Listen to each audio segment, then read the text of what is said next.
Future of Research Infrastructure and Commercialisation, which is, people think of ANFF as being about the technology and the people, but ultimately we want to get products out into the marketplace. And I think it's a bit of a secret that ANFF actually does a lot of that. There's a lot of startups and fantastic products hitting the market that have actually been developed using our people and the technology that ANFF supports. So allow me to introduce this fantastic panel. Marcus Doherty, who's a co-founder of Brilliance, so industry.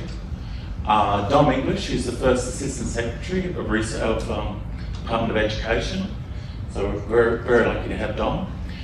Professor Roessner from ANU, who's Academic Director of Research Initiatives and Infrastructure. And Tim Case, Principal for, he's a consultant, but just for transparency, he's done quite a lot of work with ANFF and helping us to commercialise some of the technologies. So, just a little bit of context. The current government is actively supporting critical and emerging technologies, which include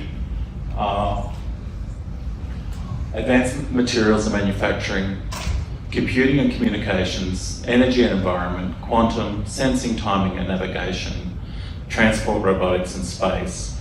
And there's a seventh they've identified, and that's biotech. And I haven't put biotech up there, but we do actually support that, though not as clearly as some of these 6 others. So 6 out of the 7 major agendas for this government we're currently supporting. And ultimately this is about creating economic wealth for Australia, and ensuring our sustainability as an economy and creating jobs for Australians. So additionally, it's about strengthening supply chain and ensuring sovereign capability. So the way we're going to run this is I've broken it up into a series of themes, and there's a question to initiate a conversation around each of those themes. And I'm going to start with Dorothy Dix, but it's also probably the hardest question. And that is, what is the biggest challenges facing startups and scale-ups in Australia today? And I'm going to start with Tim. Thank you. Thanks, John. Thanks for having me.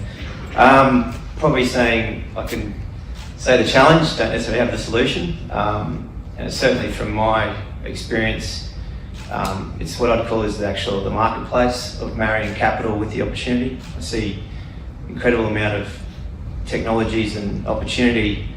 I also see a lot of capital that's interested in coming into this space, but there's that gap in packaging up the opportunity, surrounding it with the IP, the people. The capital wants a package ultimately, and so that's where I see the biggest challenge at the moment.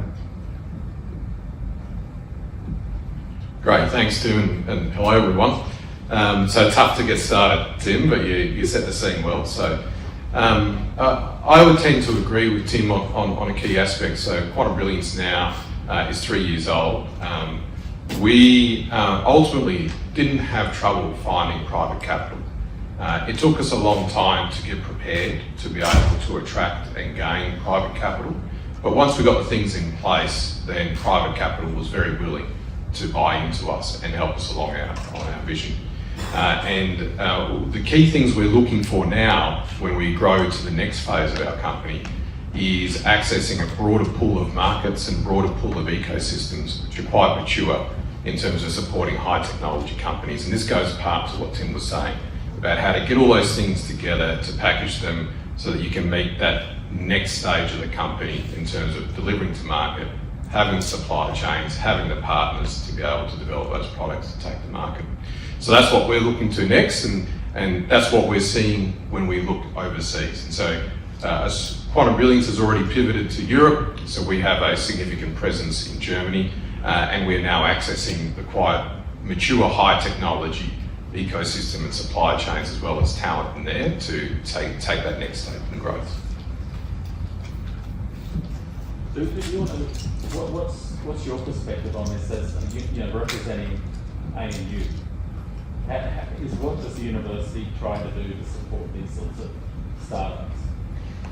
Well, I think if you look across the university sectors, most universities in the last 10 years or so have set up business development capability, which probably was kind of a new thing in the university sectors, to have people to really engage with industry and connect researchers and help translate, and that has led to startups. There's probably a lot of support these days from universities to encourage people to go a startup path. That's what I've seen in the last 10 years now. And are you putting any special, I mean, obviously this building's a fantastic case, but is there any infrastructure that you want to see in place to actually support and accelerate their startup journey? You mean research infrastructure, Yeah. or buildings and Just shiny buildings. buildings? Okay. And Don, the Department of Education is actually actively supporting this. I mean, you're supporting ANFF, but you're doing a lot of other things. There's these new grant schemes coming out. What's the general position? How are you trying to position, how you fit into the ecosystem? Thanks for that, and I'm pleased the panel's already touched on a few issues that I can steer straight back up to the macro perspective, which is very comfortable, especially in this company. But the thing that we spent a year or two analysing was looking at how our industrial structure and our workforce structure and the flows of investment around the country actually enable or disable the sort of investment we're talking about on the panel and in the very impressive examples just before. And it's clear to us that one of the problems we've got is an unbalanced economy, let's be blunt. This is not to say that it doesn't take both sides of the story to get it right, but when 99.5% of your businesses are small business and largely dominated by services and local production, and you have one of the lowest internationally integrated economies in the world, and you're very concentrated, that does put a lot of headwinds in front of the sort of innovation that's being talked about. And so we are, through the levers we've been trying to build, trying to fill the gap that an economy that wasn't with that structure would naturally fill itself. So people would find opportunities to move between research and innovation and industry, and that would be a more natural career path. We have one of the lowest interchanges between industry and academia researchers in the developed world, and that's in no small part because most of the research in Australia is done by universities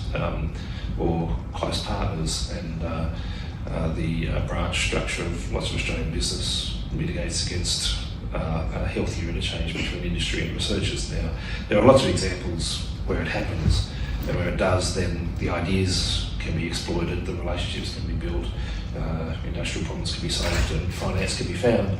But it's way narrower in Australia than in comparable countries when we looked at the policy problem. So perhaps this is for Chairman Marcus. One of the concerns that I'm having is I'm seeing the sector's maturing to a certain degree. Access to finance is there. I'm seeing companies get started, but I'm really concerned that once they're actually ready to sell product, they're really going to struggle to actually grow the business and find the markets I need to be able to access. Because the reality is the markets are offshore. Marcus, have you started to think about this? You've already got a position in Germany. Is that because that's a research partnership, or is it looking at the market space? Yeah, thanks, John. So I'll briefly introduce Quantum Brilliance to set the scene for this. So Quantum Brilliance is an ANU spin-out company. We're now approximately 90 staff globally, with 50 staff here in Australia and 40 mostly located in Germany overseas. Over the last 2 years, we've taken on over 22 million in revenue, and it's all about driving innovation around our quantum computing technology. So we have a very different vision of quantum computers, one where quantum computers will look very much like your CPUs and GPUs that you have today, and will be deeply integrated in everything from desktop computers right through to satellites, robots, autonomous vehicles, etc. And that vision will happen within the next 5 years. So when we look at really going overseas, when we looked at Germany, we saw Europe was investing $7 billion into quantum technologies. The German government explicitly came and talked to us and wanted us to set up our operations in Germany to help commercialise the extreme high quality quantum technology in Germany. But then they were also matching that investment into their semiconductor industry. So Europe is trying to create semiconductor 2.0. And that is very important for us because we need to leverage high performance nano fabrication in semiconductor devices to complement our own internal engineering around our qubits that make our quantum computer. And so we saw a natural pathway in manufacturing in Germany. But then we've also partnered with NVIDIA. So NVIDIA and us share a vision of quantum accelerators. And so NVIDIA is an example of us pivoting towards the US to enter a whole new marketplace. And through leveraging that relationship with NVIDIA, we can now access all of NVIDIA's current customers and the ecosystems built around NVIDIA and really push and get the pull about the software in particular to make our computers work in computing systems. So that's two things. One is the manufacturing depth and investment by government in Europe, and the second is genuine markets and scales of markets that we can't achieve here in Australia. That's really impressive. Well done. I look forward to seeing how that unfolds. So Jim, do you want to comment, because you often work at the front end of new businesses.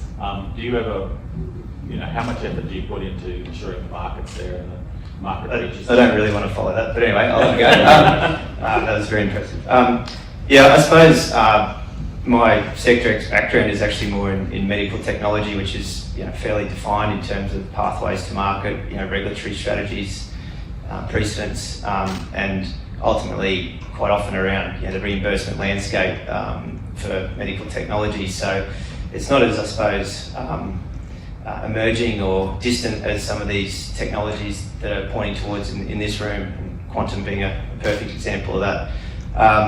But probably definitely I do find that there probably, it is always so comforting to go to an investor with a great understanding of that end market, how long it's going to take, the thematics, who are the gatekeepers, who's paying for this. Quite often the economics aren't really dealt with. It's always good to have something that saves time, but I always think it needs a 10 times differentiator, make people change behaviour and go through reimbursement landscapes to see that payment item number come through, for instance. So just some of the considerations that I certainly like to talk with new businesses. Thanks. Look, I'm going to move on to maturity, because this is something that worries me a little bit. ANFF products, I like to call it deep tech. When you look at the innovation and the startup ecosystem in Australia, and not just in Australia, worldwide, a lot of it is shallow tech. It's something that you can sort of, you maybe need a bit of IT, but you can put the product out there very quickly in the market, and very quickly trying to grow market share. What comes out of ANFF tends to be advanced manufacturing. And you need to have, considerable infrastructure and long timelines to often get it into the market, get it market ready and into the marketplace. In that regard, I think Australia is quite immature. We don't have a lot of examples of that. I'm not saying we haven't done it before, but it's got a long way to go. Our manufacturing sector has been largely wound down for many decades, and I am seeing it turning. And it is turning in the advanced manufacturing space. But I'm just wondering, has the panel had any thoughts on maybe accelerating that process, or what's missing that would actually help facilitate a rapid expansion of that sector? Anyone? Don, do you want to start with that one? That actually feels like a bit of a Doherty Dixon in my case, actually, because we are about to start rolling out what we're calling Australia's Economic Accelerator, which is a grand title, but it is an accelerator focused on taking university research through those early stages of in the tech range anyway, the tech readiness levels. Because what we believe is that, as I think was mentioned earlier, there's no shortage of quality technologies, no shortage of quality research, but the relationships between industry and researchers are underdeveloped, and the capital, the people operating the capital are immature as well. And so the expectation about how ready a technology is to go to market on one side of that discussion versus what people are expecting to have delivered to them on the other side of the transaction needs to close. And so by, in effect, creating an accelerator which will coach in progressive stages researchers initially through the process of developing market propositions to take out to find industry partners and find capital is what we think is going to at least create a corpus of skills, a body of people with expertise. We stole actually from the NCRIS, if I'm honest. I do steal heavily from the NCRIS example, where the expertise around how this system works and what it can be used for and what it takes to achieve the outcomes is one of the great victories of the NCRIS network, because we professionalise the management of that. And there's a little bit of, well, can we do that on the commercialisation side and build up those people who will help researchers find their way through the system, build their propositions for the market and for capital to find. So similar sort of thing, slightly different structure. We have 2 stages worth of investment leading up to MSV as one possible 3rd stage for our investment. But that's the basic idea. We make those relationships more familiar, build expertise around it, and then hopefully that creates the ecosystem that will drive it forward. So, Uta, I realise this is probably not your sweet spot, but one of the areas that universities play a definite role is actually growing the talent pool. And we're going to touch that on the next theme, but do you have any comments around supporting this advanced manufacturing space? Well, I think it's more in general that universities, we just have to change the culture and encourage people and recognize academic staff if they do entrepreneurial things, which currently, it really requires changing promotion criteria, as simple as it sounds, but it's really difficult to get that through, so that people get actually acknowledged for doing industrial work and commercialization, which is currently, it's papers, grants, that's kind of it to be promoted to level E, but that should not be enough. So I think there's a lot of work. Some universities definitely have done it much better than others. So Melbourne Uni, where I came from, definitely a lot of work in changing the culture and the recognition of those success stories. Whereas I think at the ANU there's a lot of work to do still.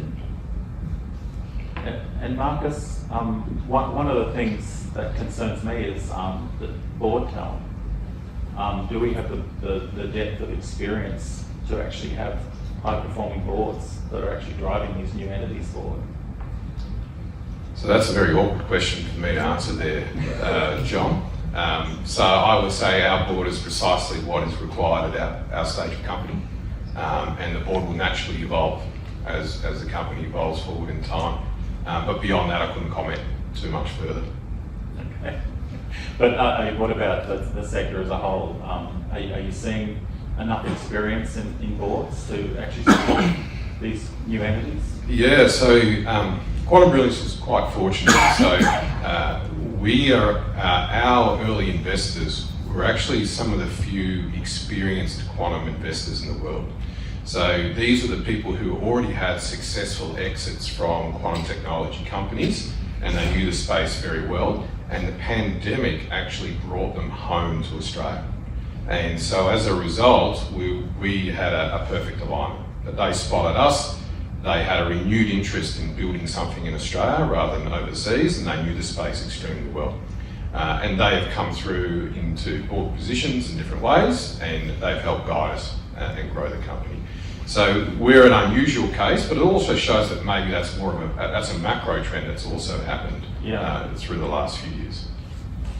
And Tim, what are your thoughts?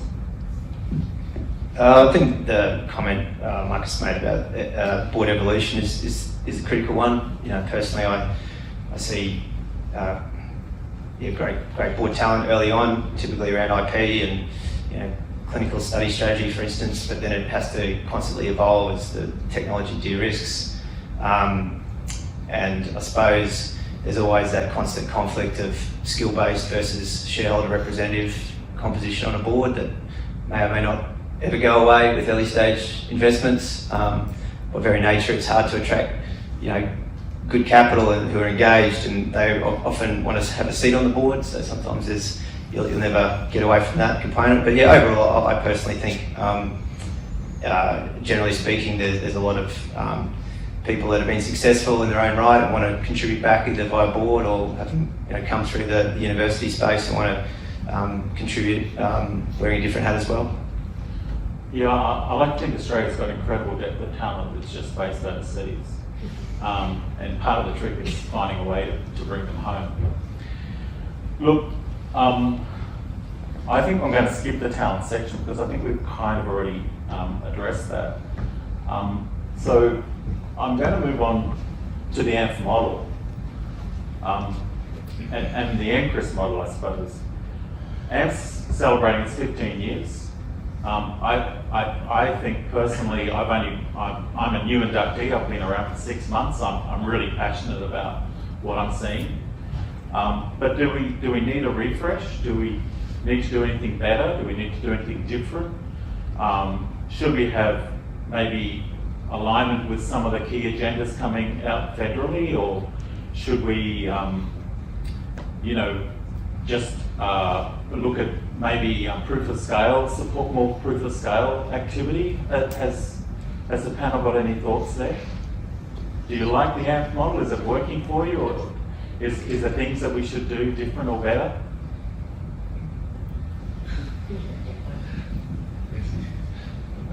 So Quantum Brilliance benefit from ANFF, and we still do use ANFF. And so what did ANFF enable us to do? It gave us access to the actual instrumentation services to be able to prototype our devices. Where we're at now, however, is that we want to go to the next level of precision and reproducibility in yield. And so where that's leading us towards is dedicated instruments in a way that we can prototype fabrication lines. And so we're looking to where do we establish such a prototype line? Do we co-locate it with the rest of our materials program in Melbourne? Or do we look overseas to create such a prototype line? That being something that will still only do very low volumes, but will allow us to prove out the fabrication processes that we can then take to foundry partners and undergo the early stages of convincing them to invest in us due to the sufficient de-risking of the technology, and also laying out the pathway to retooling for the foundry as well. And so we're very different processes required on diamond, and as a result we need that space to do that prototyping, to get those partners on board and to get them to invest in the business case. And so that's where we're looking at the moment. And so if that's might be a broader next evolution for ANFF is something along those lines, although that's not what I'm proposing right now. So can you just clarify how you use ANFF at the moment? Because I know you're based here, but you use Melbourne, and I think you use one of the other sites as well. So we were using the ACT node. We're now doing our materials work in Melbourne, and we're actually exploiting MCN to a large degree in Melbourne. And the sorts of things we were doing were the various types of normal micro and nano lithography on diamond. So creating micro optical structures, microelectronic structures, and these sorts of things on diamond. And Uta, ANFF has obviously had a long history with ANU. I know that you're new to ANU, but I think we're well aligned with your needs. do you see stuff going forward where we could add to your bigger agenda? No, what I'm probably just listening all day today, I'm seriously impressed, and I would think from many other NFF facilities I know, you really rock star when it comes to translation and product development. I'm seriously impressed. I haven't seen that with other facilities in that scale and the diversity of things you play in. It's great. It's great. Well, maybe you say more. What can go better? So, I'm always a little torn when we get to what's the evolution of the system here, because there's a serious need to protect what the investment has built up, but there's also a need to continually evolve and improve. And part of the problem with any organisation, institution, is its own longevity starts to become its objective, and that's when you've really got to have those external mirrors held up and people have to think about what they're here for. ANFF, in my experience, has been one of the poster child, if I'm allowed to use these phrases these days, of how we've thought about how NFF works, in part because it's obvious in the data we see that there is an ecosystem that, when you get these investments right, just builds. So, if you've got the right kit, the right investment, the right supporting staff, then the right researchers might come. They bring partners internationally, they bring the best students, and then the industry partners, when they're looking for research partners, will find the best people, the best kit, etc. And so that's a cycle we've seen in many of the NFF facilities, and ANFF is one of the easiest ones to demonstrate that cycle with, which is a huge credit to the team and the governance systems we've had. So then, what do we do on top of it, or what do we do around it, or what do we do with it in the future? We've seen the UK do experiments with their catapults, which put then the research activity in control of the facilities, as well as invested facilities, and there's some success there, and it's certainly brought industry and researchers closer together, and that has had some value. To be blunt, it's probably a lot easier in the UK to find ecosystems that bring researchers and industry together, because geography is easier, and also markets are bigger, and there's more diversity in the partners, and a bit more competition for those industry partners to come looking for. So at this point, while it's an open question for us as to how do we build on NCRIS and ANFF as part of that to take advantage of what is here, which is great understanding of what the technology possibilities are, and when you put in the middle of that, and we've seen this in some of the people who've come through some of the NCRIS facilities over time, that when you have a science aware person who is also commercially astute and alert, the ability to unearth the opportunities to bring those things forward for discussion and to identify where they can go, and to even make connections with industry partners and financiers is immense. So we'd like to graft that on.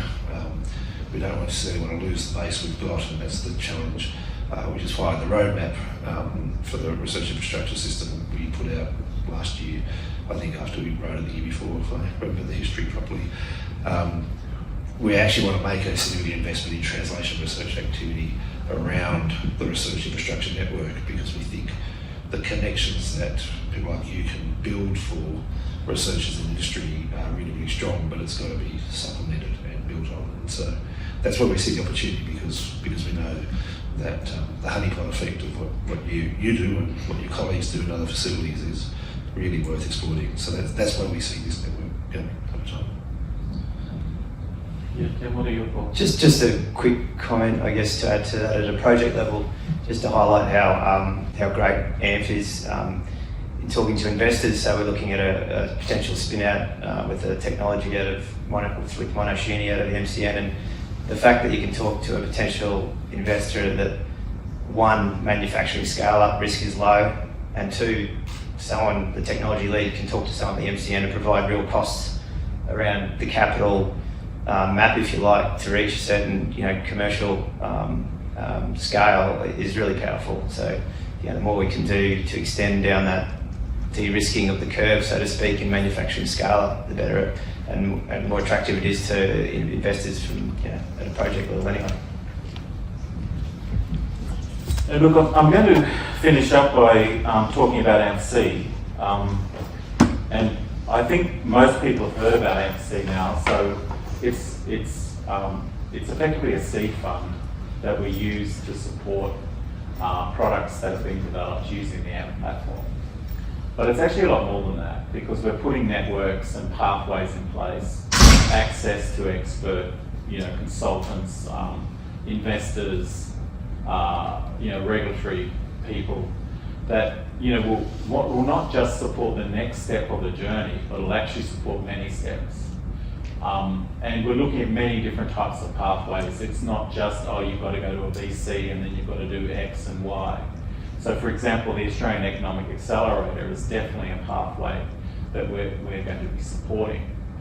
So we're still, this is evolving very rapidly. We really only pulled the model together sort of by June of this year. We've made some initial investments in some fantastic products which are really low-hanging fruit, but now we've been shaking the tree for 6 months now, and things are starting to come out of the woodwork, and they're all amazing. I get really excited by what I'm seeing.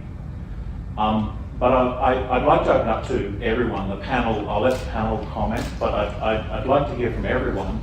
I mean, obviously ask questions about anything we've discussed, but I'd also love to hear anything about ANFF-C that we could do better or that you don't understand, to finish up and wrap up this session. So will the panel have any quick comments about ANFF-C? Because I know some of you won't really be aware of it, and some of you will be very familiar with it.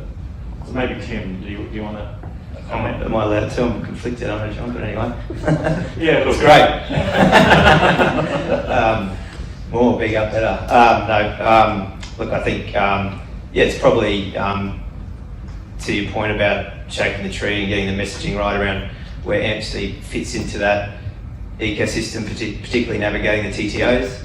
I think, the more we get some trophies in the cabinet that we're not a threat and here to supplement, complement, support, I think that can only be helpful to be a more sort of productive environment, ultimately to work with the technology leads to get things out, as opposed to negotiating the technology lead and the TTO. We need to navigate through that better, I think. Mark, are you aware of ANFF-C? I'm growing awareness as I sit here, John. What I can rather say is how important early stage backing is to get started. So I can't speak highly enough of the experience at ANU in terms of spin out. So how did Quantum Brilliance get started? Well, ANU was prepared to back me with a seed amount of strategic funds. That then enabled me to hire a small team who could focus exclusively on translation and building a functional prototype of our quantum computing technologies. That was then the key leverage that then enabled us to get our pre-seed funding and also to undergo that journey of transitioning from a researcher to an entrepreneur, which was facilitated through the CSIRO ON program. So we are a fortunate story, and I couldn't speak highly enough of the experience we've had spinning out. So, Victor, do you want to say anything? That's good to hear.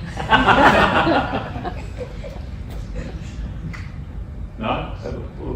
John, are you familiar with the ANFF-C program? Yeah, I'm really encouraged by it, and I mean, it's a matter for ANFF to develop and implement, but it's really very consistent with the sorts of things we've been thinking about on the research commercialisation agenda we've been trying to build for the whole system overall.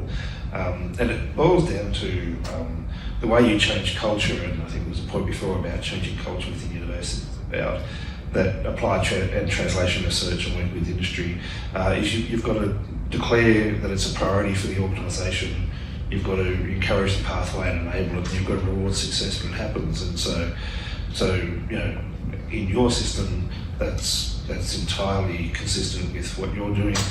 For us, it builds then pathways for people who can think about the schemes we're setting up with either the new fellowships focused on industrial translation at the ARC, or the first stage and second stage of the accelerator, where once you get started, there's somewhere to go next, and there's a welcome encouragement for it. And then once we've done all this, if they don't change the performance and reward systems within the core of academia, they may find they're in the minority over time, right? Yeah. And so that'll be ideal, but hopefully not. Hopefully everyone will get on the train together. Yeah, I think we still need the basic research, but that should feed into the translation and the commercialisation. Yeah, and so, I mean, to be clear about what we've been addressing, through the whole of the research commercialisation process, we have protected and maintained every last dollar of investment in basic research that is in the discovery program at the ARC at this point. We've maintained the block grants, and we've put in additional fellowships to do the industrial and translation focused fellowships, and all the existing discovery based fellowships are there. So from our side of the department, we absolutely get how high quality research environment is. We've got to build on it, not redirect away from it, and that's been one of the great successes of the policy discussion between a lot of people in your world and in industry and in government over the last year or two, regardless of all the other noise around the university system. The research commercialisation agenda was fully funded as new money, and exactly recognised that core base has to be protected. So 100% on that point. Absolutely. Look, we started late, so I'm going to let this go for a couple more minutes. So can I open up for questions from the floor?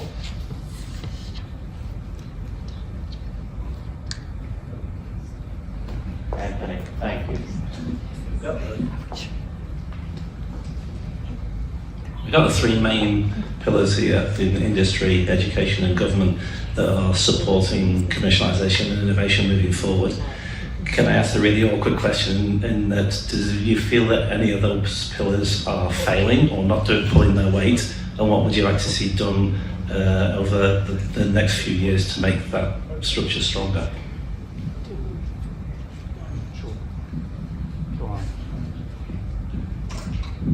So, okay, I'll take that one then. So I'll just speak to my area, which is quantum technology. So right now, the Australian government is undergoing the development of the National Quantum Strategy, which will most likely be handed down by the end of the year by Mr. Husey. That is a major challenge and pivotal moment for Australia. It has a golden opportunity in quantum technology more broadly, but it is facing incredible competition globally. As I mentioned earlier, Europe's $7 billion and are looking to backing that investment in quantum technology with a supporting investment in semiconductors. China is upwards of 15 billion to 25 billion, depending on particular reports. The US is on the billion to 2 billion, depending on how you count it, but then you've also got to think about their chip programs and others. The UK is about $1 billion so far in quantum technologies. So that policy document that comes out will really be, will Australia be a player or not be a player when compared to those considerable international investments?